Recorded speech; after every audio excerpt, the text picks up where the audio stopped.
বড়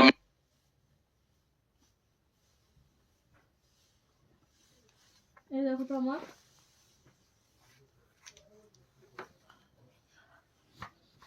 হাসবা না বিশ্বনবী যদি বলে ইসলাম সাহাবাদেরকে উৎসাহিত করতেন। দেখি কে বলতে পারে ইন্না মিনাশ মাসালুহা মাসালুল মুমিন। কি রে একটা গাছ আছে, এই গাছের পাতা ঝরে, ওই সিরিয়ার কোন গাছ হবে, অমুক জায়গায় খেজুর গাছ, ওইটা আর কেউ হবে না। ভাবছে প্রশ্ন যেহেতু করছে, এত সহজ উত্তর হইলে তো প্রশ্ন করার কথা ছিল না। তারা এইটা বলে ওইটা বলে, ক্যাকটাস গুলমলতা ওই গাছ, নবী বলে না, ইন্নাহা আন-নাখলা, এটা খেজুর গাছ। কি গাছ? তো আব্দুল্লাহ ইবনে ওমর তখন খুব ছোট, তিনি মনে মনে ধরে ফেলছিলেন, কিন্তু ভয়ে বলে না। তো বাসায় যে ওমর রাদিয়াল্লাহু আনহুকে বলে, আব্বা আপনারা কেউ পারেন না, আমি তো জানতাম এটা খেজুর গাছ। তো বললা না যে? আব্দুল্লাহ বলে আপনি পারেন না, অন্যান্য সাহাবারা বাচ্চা ছাড়া কেউ পারে না, আমি কেমনে কই? ওমর রাদিয়াল্লাহু বললেন, আজকে যদি তুমি বলতে পারতে, লাল উট পেলে আরবরা যে যত খুশি হয়, আমি তার চেয়েও বেশি খুশি হয়ে যেতাম। নবীর সামনে আমার বুকটা এত বড় হয়ে যেত। আল্লাহু আকবার। দেখেন, প্রশ্ন ছুড়ে দিয়ে মনোযোগ আকর্ষণ করতেন সাহাবাদের, রসিকতা করতেন মাঝে মাঝে। রসিকতা, এক সাহাবী বলেন, ইয়া রাসূলুল্লাহ, আমার চলতে বড্ড কষ্ট হয়, আপনি যদি দয়া করে আমাকে একটা উট দিতেন, তাহলে আমি রাইড নিতাম এটার উপরে, এটা দিয়ে চলতাম, সফরের কষ্ট কমে যেত। বিষ্ণু বলেন, যাও ঠিক আছে, তোমাকে একটা উটের বাচ্চা দিব। কি দিব? সাহাবী বলেন, ইয়া রাসূলুল্লাহ, আমি চাইলাম কি আর আপনি বললেন কি? আমার তো লাগবে এমন উট যেটা দিয়ে মরুভূমিতে চলা যায়। বিষ্ণু বললেন, ওই উটটাও তো অন্য কোনো না কোনো উটের বাচ্চা। সুবহানাল্লাহ পড়বেন না? ছোট্ট কথা, দেখেন কি রসিকতা, কি সেন্স অফ হিউমার। সুবহানাল্লাহ। সাহাবীদের সাথে এক কাতারে মিশে কাজ করতেন, নিজ হাতে সাহাবীদের সাথে মিশে কি করেছেন? মসজিদে নববী নির্মাণ করেছেন। পঞ্চম হিজরিতে নিজে মরুভূমির বালু খনন করে পেটে পাথর বেঁধে পরীক্ষা খনন করেছেন সাহাবীদের সাথে। True leader. শুধু তাই নয়, সাহাবারা ভালো পরামর্শ দিলে সেটা অ্যাকসেপ্ট করতেন। আমাদের মধ্যে অনেকের একটা ইগোইস্টিক ঝামেলা আছে, বাড়ির কাজের মেয়ে বলছে, কাজের ছেলে বলছে, এই আমার স্টাফ বলছে, এটা আমি কেন শুনবো? এরকম একটা মেন্টালিটি অনেকের আছে না নাই? অনেক সময় তাদের মধ্য থেকেও ভালো পরামর্শ আসতে পারে না। বলেন পারে কিনা? বিশ্বনবী দেখতেন, কেউ ভালো পরামর্শ দিলে সেটা পিক করতেন, নিয়ে নিতেন। বদরের যুদ্ধে মুসলিম সৈন্যরা কোথায় ক্যাম্প করবে, বিশ্বনবী হঠাৎ একটা জায়গায় ক্যাম্প স্থাপনের নির্দেশনা দিলেন। হাব্বাব ইবনুল মুনজির রাদিয়াল্লাহু তাআলা আনহু, তিনি বললেন, ইয়া রাসূলুল্লাহ, অনুমতি দিলে একটা কথা বলবো। কি কথা? এই যে আপনি ক্যাম্প স্থাপন করলেন এখানে, এটা কি আল্লাহর আদেশে না আপনার ইচ্ছায়?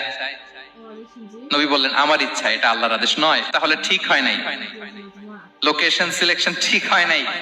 তাহলে কোথায়? হাব্বাব বললেন, ইয়া রাসূলুল্লাহ, ওই যে কূপ দেখা যায় ওখানে, দ্যাটস আওয়ার লোকেশন, ওখানে করলে ভালো হবে। কেন? বলতেছে, আমরা ওখানে ব্যারিকেড দিয়ে রাখবো, পানি আমাদের কন্ট্রোলে থাকবে, কুরাইশরা পানির অভাবে যুদ্ধ ছাড়াই মরবে, আমরা পানি খেয়ে যুদ্ধ করবো। সুবহানাল্লাহ বলেন। বিশ্বনবীর সাথে সাথে হাব্বাবের কথা মেনে নিলেন, বলে যে না, আমি যে ডিসিশন দিয়েছি সৈন্যদের মধ্যে আবার ছড়িয়ে দাও, we should change our location. আল্লাহু আকবার। তাহলে সাহাবাদের সাথে ইন্টারেকশন কি ফ্র্যাঙ্কলি, কি ওপেন মাইন্ডেড। সুবহানাল্লাহ বিহামদি। তাহলে শিশুদের সাথে গেল, বড়দের সাথে, সাহাবাদের সাথেও গেল। আল্লাহ। আচ্ছা, 3 নম্বরে স্টাফের সাথে, কর্মচারীর সাথে, সেবকের সাথে বিষ্ণু ইসলাম কি আচরণ করেছেন? বিষ্ণু ইসলামের অনেক খাদেম ছিল, সিরাতে এসেছে। সবার কথা তো বলা যাবে না, একজনের কথা বলি, আনাস রাদিয়াল্লাহু তাআলা আনহুর কথা। আনাস লক্ষ্মীপুরে, আমি এক জায়গায় ওনার কোন একটা ওয়াজ করতে যে আমি বললাম, আনাস নামটা কেমন লাগে? কারণ অনেকে বাচ্চা নিয়ে এসে বলে, হুজুর নাম রেখে দেন। তাই আমি বললাম, আজকে এখানে নাম দিয়ে দেই আনাস। এই বছর এই লক্ষ্মীপুরে যত বাচ্চা হবে, যাদের মনে চায় আনাস রেখে দিয়েন। 3-4 বছর পরে শুনি আনাস দিয়ে লক্ষ্মীপুর ভরে গেছে। অনেকে আমাকে জানাইছে ছেলের নাম কি আনাস। তো বলে যে, ওই যে হুজুর আপনি 19 সালে আমাদের লক্ষ্মীপুরে এসে বলছিলেন, ওই কথা থেকে আমরা, পেটে ছিল বাচ্চা, আমরা নিয়ত করে ফেলছি আনাস রাখবো। আনাস নামটা অনেক সুন্দর না? সাহাবাদের নামগুলো চুজ করে করে ছেলেদের নাম রাখবেন। উনি ছিলেন বিষ্ণু ইসলামের খাদেম। কোনদিন তিনি কোন ওনার স্টাফকে, সেবককে, খাদেমকে মারধর করেন নাই, কোনদিন না। আমরা তো পান থেকে চুন খসলে, আল্লাহ, বাংলাদেশে ওই যে লোহার খুন্তি গরম করে কাজের মেয়ের পিঠে শাকা দেওয়া হয়, এরকম আছে না নাই? ডাকাত বলেন। মানবাধিকার কর্মী, আবার নারী আন্দোলনের বড় নেত্রী, কিন্তু ঘরের ভেতরে দেখা যায় তার আসল চরিত্র। কারো আসল চরিত্র যদি জানতে চান, কয়েকটা জায়গায় নক করলে জানা যায়। এক হচ্ছে তার বউ, তার ব্যাপারে কি বলে। তার স্ত্রী, এরপর তার ড্রাইভার কি বলে, তার ঘরের কাজের মহিলাটা কি বলে, এদের কাছে নক করলেই আপনি বড় সাহেবের আসল তথ্য পেয়ে যাবেন। কথা বুঝতে পেরেছেন? আনাস রাদিয়াল্লাহু তাআলা আনহু বলেন, খাদিমতুন নবিয়্য 10 সিনিন ফামা ক্বালা লি উফ ফামা ক্বালা লি লিমা সানা'তা ওয়ালা লিমা লা সানা'তা। আমি 1 বছর 2 বছর নয়, 10 বছর বিশ্বনবীর খাদেম ছিলাম। আওয়াজ করে বলেন তো কয় বছর? একদিনের জন্য আমার কোনো কাজে বিরক্ত হয়, উফ ইস আহারে, বিরক্ত হয় আমরা এগুলো বলি না? একদিনের জন্য বলে না, একদিন, একটি মুহূর্তের জন্য।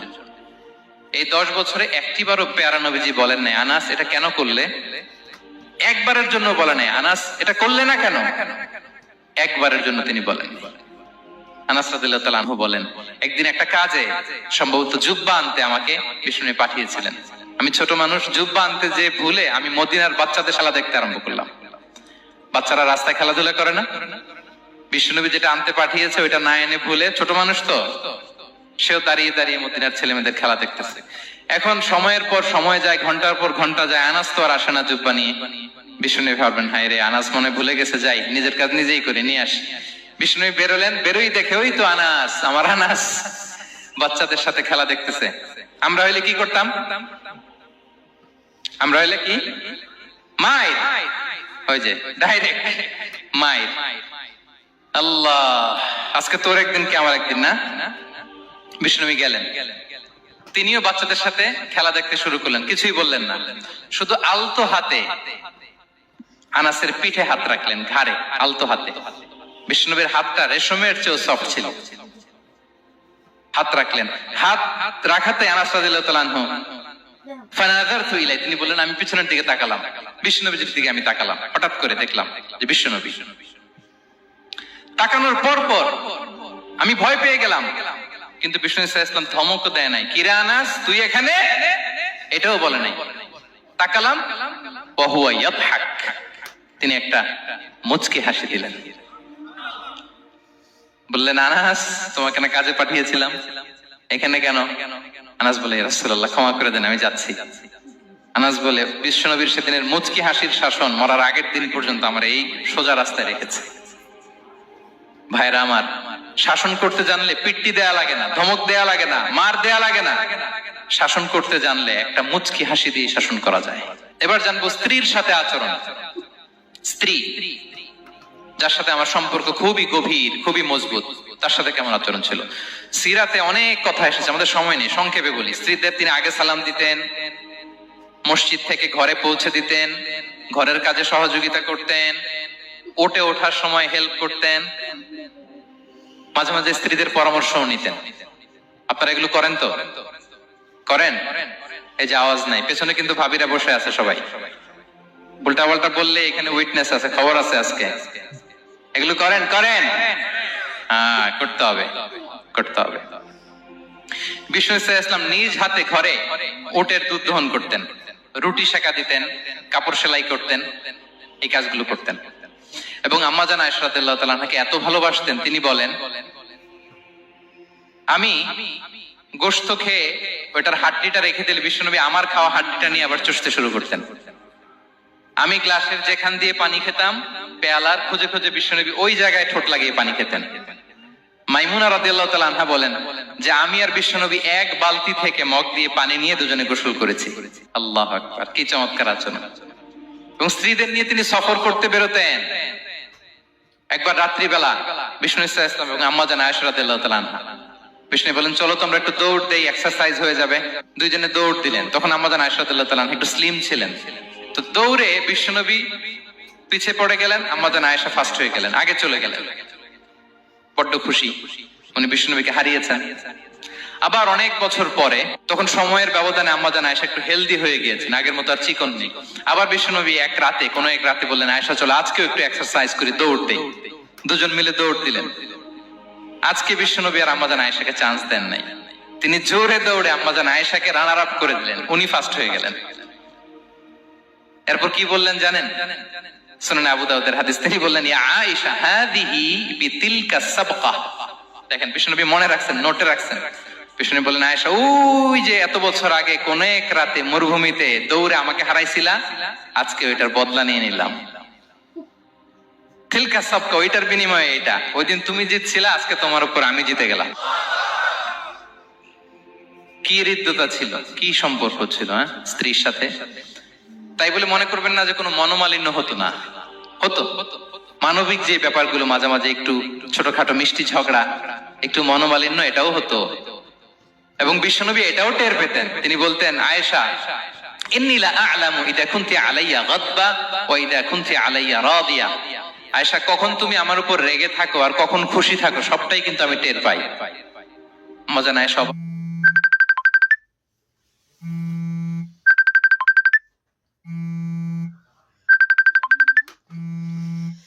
ফোনটা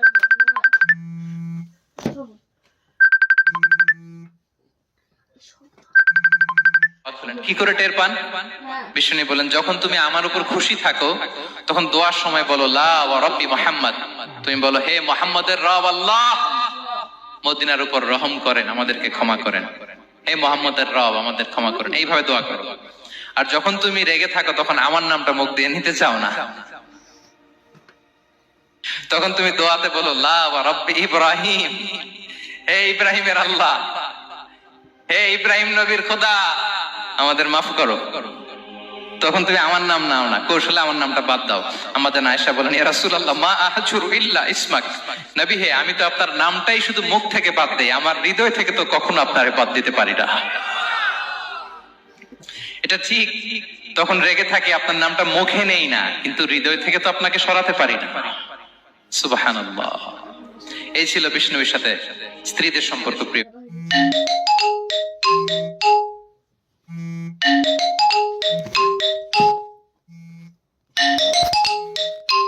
হয় না। কেমন আচরণ করতেন নেইবার? বিষ্ণু বলতেন, মান কানা ইউমিনু বিল্লাহি ওয়াল ইয়াউমিল আখির ফালইউকরিম দাইফা। যে আল্লাহ বিশ্বাস করে, আখিরাতে বিশ্বাস করে, সে যেন প্রতিবেশীকে সম্মান করে। এবং একবার আবু যার আল গিফারি রাদিয়াল্লাহু তাআলা আনহুকে বিষ্ণু ইসা ইসলাম বললেন, আবু যার, ইযা তাবাখতা মারাকান ফাআকসির মা। হে আবু যার, তুমি যদি কখনো ঝোল তরকারি রান্না করো, ঝোলের তরকারি খাইছেন? আপনাদের সাউথ কোরিয়াতে তো বিখ্যাত একটা ঝোলের তরকারি আছে, কি নাম যেন? ইন্ডিয়া।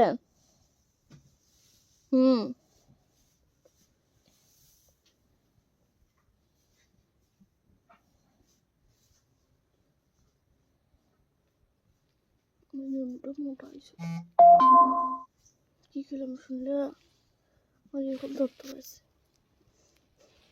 কেমন করছে। আমাদের এখানে বুদ্ধিস্ট নেইবার আছে, আপনি যে তাদের খোঁজ খবর নিতেছেন। আমাদের দেখা দিয়েছিল একটু, হ্যাঁ, তাও আসলেন ঘুরে ফেলেছে, খেলাম নাই। সেটা তোমার ব্যর্থতা। আমার ব্যবসা এটাই তো দ্য বিউটি। বিশ্বনবী হিন্দু মুসলিম ইহুদি বাছেন নাই, আমি আর কি যে দেখে হায় রে কাতো তাকে, ইহুদি বাচ্চাটাকে বললেন আসলিম, হে শিশু তুমি ইসলাম ধর্ম গ্রহণ করো। এখন ছোট্ট মানুষ, তার বাবা আবার পাশে দাঁড়িয়ে আছে, আব্বা কি বলে না বলে, সে নাযারা ইলা ওয়াজহি আবি, বাবার দিকে তাকালেন। তা বাবা বলে আতিয়া আবুল কাসিম, মানে বিষ্ণু ইসলামের কুনিয়াত, বড় ছিল ছিল কাসিম, তাকে বলা হতো আবুল কাসিম। ইহুদি বাবা বলল, মুহাম্মদ যা বলে তাই করো। সাথে সাথে সে বলল আশহাদু আল্লা ইলাহা ইল্লাল্লাহ ওয়া আশহাদু আন্না মুহাম্মাদুর রাসূলুল্লাহ। বিশ্বনবী বের হওয়ার সময় বললেন, আলহামদুলিল্লাহিল্লাযী আনকাযাহু মিনান নার। প্রশংসা সে আল্লাহ যে একটু আগে জাহান্নামী হওয়ার কথা ছিল, মুহূর্তে কালেমার মধ্য দিয়ে তাকে জান্নাতি বানিয়ে দিলেন। দেখেন প্রতিবেশীর সাথে কি আচরণ। ইহুদি প্রতিবেশীর পাশে দাঁড়িয়েছেন, অসুস্থ, ভিজিট করেছেন। আমরা যেন আমাদের প্রতিবেশীর খোঁজ রাখি। অভুক্ত প্রতিবেশী রেখে আপনি পেট পুরে খেয়ে তাহাজ্জুদ করলে ওই তাহাজ্জুদ আল্লাহর দরবারে যাবে না। খবরদার, খবরদার, আমরা যেন প্রতিবেশীর সাথে সুসম্পর্ক রাখি। বদরের যুদ্ধে 70 জন বন্দী হয়ে আসলো। বিশ্বনবী 70 জনকে সাহাবাদের মধ্যে ভাগ করে দিলেন, বললেন তোমরা খারাপটা খাবে, বন্দীদেরকে ভালোটা খাওয়াবে। কি নমুনা স্থাপন করেছে ইসলাম। সুমামা ইবনে উসাল রাদিয়াল্লাহু তাআলা আনহু নামে এক যুদ্ধবন্দীর ছোট্ট ঘটনা বলে আমি পয়েন্টটা শেষ করছি। ইয়ামামার বড় লিডার ছিলেন, যুদ্ধবন্দী হয়ে মদিনায় আসলেন, নাম সুমামা ইবনে উসাল রাদিয়াল্লাহু তাআলা আনহু। তখন মুশরিক ছিলেন, যুদ্ধবন্দী হিসেবে আনা হলো। তাকে মসজিদে নববীর পিলারের সাথে রশি দিয়ে বাঁধা হলো। বিষ্ণু বললেন, সুমামা কি অবস্থা তোমার, কেমন লাগে, তোমার সাথে কেমন আচরণ করা হবে বলো। বললেন, মুহাম্মদ তুমি চাইলে মারতেও পারো, বাঁচিয়েও রাখতে পারো। বিষ্ণু বললেন, সুমামা এ দুনিয়াটাই শেষ নয়, আখিরাতে বিশাল এক জগৎ পড়ে আছে। তুমি যদি শাহাদা বাক্য পড়ো আমাদের ভাই হয়ে যাবা, তোমার সেফটি সিকিউরিটির দায়িত্ব আমাদের, আমরা তোমরা সবাই মিলে এক। তারপর একে একে বিশ্বনবী তার সাথে ইসলামের সৌন্দর্যগুলো তুলে ধরলেন। সালাত কি, যাকাত কি, এগুলো বুঝালেন। বাড়িতে যেয়ে বললেন সবচেয়ে ভালো খাবার রান্না করো, একজনকে দিয়ে মসজিদে পাঠালেন। যুদ্ধবন্দীর সাথে কি আচরণ দেখছেন। এরপরের দিন বিশ্বনবী আবার তাকে ইসলামের দাওয়াত দিলেন। এরপর বাড়িতে এসে একজনকে বললেন, যাও আমার ওই উটের দুধ দহন করে তাকে এক পেয়ালা গরম দুধ দিয়ে আস। আমরা জামাইকেও তো এরকম সমাদর করি না, কি বলেন। তৃতীয় দিন বিশ্বনবী আবার খাবার নিয়ে গেলেন, আবার ইসলামকে তুলে ধরলেন। সুমামা তো অবাক, যুদ্ধবন্দীদের সাথে মুসলমানরা এরকম আচরণ করে। 3 দিন ধরে লাগাতার যখন ইসলামকে প্রেজেন্টেশন শেষ, বিষ্ণু বললেন, যাও এবার সুমামা ইবনে উসালের রশিটা খুলে তাকে ছেড়ে দাও। সাহাবারা বললেন, বলেন কি ইয়া রাসূলুল্লাহ, ভয়ঙ্কর, বিশ্বাসঘাতকতা করবে, মেরে ফেলবে আমাদের। বিষ্ণু বললেন, না আমি যা জানি তোমরা তা জানো না, ছেড়ে দাও। সুমামাকে ছেড়ে দেয়া হলো। সুমামা বের হলেন মসজিদ থেকে, ফিরে তার ভূখণ্ড, তার এলাকা ইয়ামামাতে তিনি গেলেন না। মদিনার মসজিদে নবীর পাশে খেজুর বাগানের পাশে তিনি অজু করলেন, গোসল করলেন, অজু করলেন। এরপর ফিরে এসে বিশ্বনবীর সামনে দাঁড়িয়ে বললেন, আশহাদু আল্লা ইলাহা ইল্লাল্লাহ ওয়া আশহাদু আন্না মুহাম্মাদান আবদুহু ওয়া রাসূলুহু। আমি সাক্ষ্য দিচ্ছি আল্লাহ ছাড়া কোনো ইলাহ নেই, আপনি আল্লাহর প্রেরিত রাসূল। হে মুহাম্মদ, আপনার চাইতে নিকৃষ্ট মানুষ আমার কাছে কেউ ছিল না, কিন্তু এখন থেকে আপনার চাইতে কোনো প্রিয় মানুষ আমার জীবনে নেই। ইসলামের চাইতে নিকৃষ্ট কোনো ধর্ম আমার জানা ছিল না, আজ থেকে ইসলামের চাইতে প্রিয় ধর্ম আমার কাছে নেই। মদিনার চেয়ে নিকৃষ্ট কোনো শহর আমার কাছে ছিল না, সবচেয়ে অপছন্দের শহর, আজ থেকে মদিনার চেয়ে প্রিয় শহর আমার কাছে নেই। দিস ইজ ইসলাম। বিশ্বনবী বললেন, হে নবী আপনি আমাকে উমরার অনুমতি দিন। তিনি উমরা করতে গেলেন। বিষ্ণু তাকে তালবিয়া শিখিয়ে দিলেন। এই প্রথম কেউ মুসলিম সুমামা ইবনে উসাল, উনি প্রথম মুসলিমদের মধ্যে উমরা করেছেন তালবিয়া পড়তে পড়তে, লাব্বাইক আল্লাহুম্মা লাব্বাইক করতে পড়তে। উমরা করার শেষে ইয়ামামা থেকে গম আসতো মক্কায়, ওই গম পিষে রুটি বানিয়ে মক্কাবাসী খেয়ে বেঁচে থাকতো। উনি ঘোষণা দিলেন, মুহাম্মাদের অনুমতি ছাড়া ইয়ামামার একটি গমের দানা আজ থেকে মক্কায় পৌঁছবে না। সুবহানাল্লাহ পড়বেন না? এই যে আমেরিকা যে ইকোনমিক স্যাংশন দেয়, এটা শিখছে সুমামা উমামা ইবনে উসাল রাদিয়াল্লাহু তাআলা আনহুর কাছ থেকে। আল্লাহু আকবার। তিনি বললেন, একটা গমের দানা পচবে না, ওনারা আর রুটি খেতে পারে না। গমের দাম বেড়ে গেল, বিষ্ণুর কাছে চিঠি লিখে পাঠান,